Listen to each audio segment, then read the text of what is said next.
Ethyl കിച്ചണിലേക്ക് എല്ലാവർക്കും സ്വാഗതം. ഇന്ന് നമ്മൾ തയ്യാറാക്കാൻ പോകുന്നത് നല്ലൊരു നാടൻ കറിയാണ്.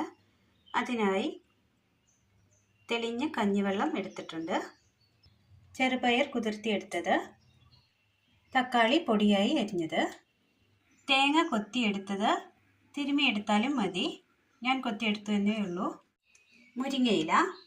ഇനി ഇതെങ്ങനെ തയ്യാറാക്കാമെന്ന് കൂടി നോക്കാം. ഒരു കുക്കർ എടുത്തതിന് ശേഷം അതിലേക്ക് കുതിർത്തി വെച്ചിരിക്കുന്ന ചെറുപയർ ഇട്ട് കൊടുക്കാം. സബോള അരിഞ്ഞത്, എല്ലാം ഒരല്പം മതി, തക്കാളി പൊടിയായി അരിഞ്ഞത്. ഇതിലേക്ക് കഞ്ഞിവെള്ളം ഒഴിച്ചു കൊടുക്കാം.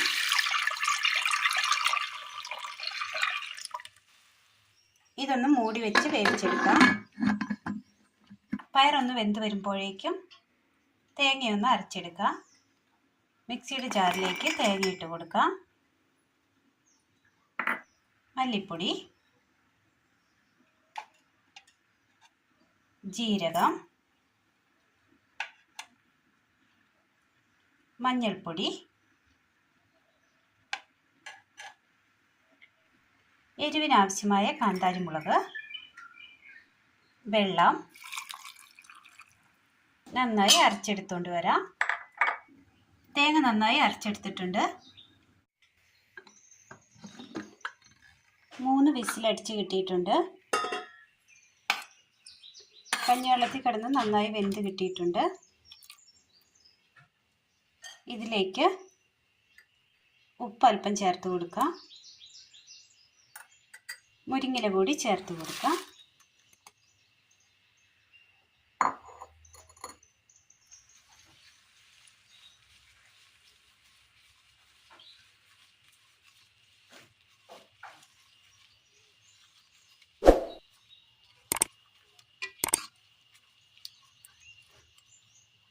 അടച്ചു വെച്ച് ഒരു വിസിൽ കൂടി അടിച്ചെടുക്കാം. കുക്കറിൽ കിടന്ന് ഒരു വിസിൽ അടിച്ചിട്ടുണ്ട്. അതിന് ശേഷം നമ്മൾ തുറന്നതാണ്. ഇലയും വെന്ത് കിട്ടിയിട്ടുണ്ട്. ഇതിലേക്ക് നമ്മൾ അരച്ചു വെച്ചിരിക്കുന്ന അരപ്പ് ചേർത്ത് കൊടുക്കാം.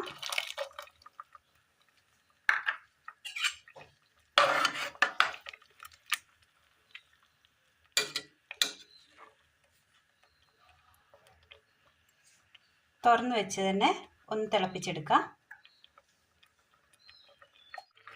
അരപ്പ് ചേർത്തതിന് ശേഷം നന്നായി ഒന്ന് തിളച്ച് കിട്ടിയിട്ടുണ്ട്. ഇത് വാങ്ങി വെക്കാം.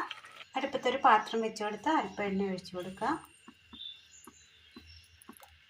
ചൂടായ എണ്ണയിലേക്ക് കടുകിട്ട് കൊടുക്കാം.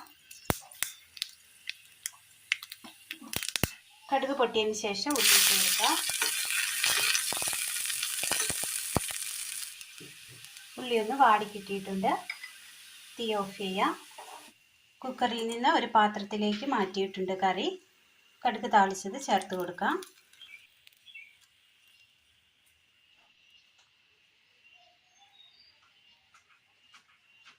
ചോറിന് ഒഴിച്ചു കൂട്ടാൻ പറ്റിയ രീതിയിൽ തയ്യാറാക്കിയെടുത്ത ചെറുപയർ തക്കാളി മുരിങ്ങയില കറിയാണ് ഇന്ന് നമ്മൾ തയ്യാറാക്കിയത്. നാടൻ കറികൾ ഇഷ്ടപ്പെടുന്നവർക്ക് തീർച്ചയായും ഇത് ഇഷ്ടപ്പെടും. അപ്പോൾ ഇന്നത്തെ വീഡിയോ എല്ലാവർക്കും ഇഷ്ടമായാൽ ലൈക്ക് ചെയ്യാനും ഷെയർ ചെയ്യാനും സബ്സ്ക്രൈബ് ചെയ്യാനും മറക്കരുതേ. താങ്ക്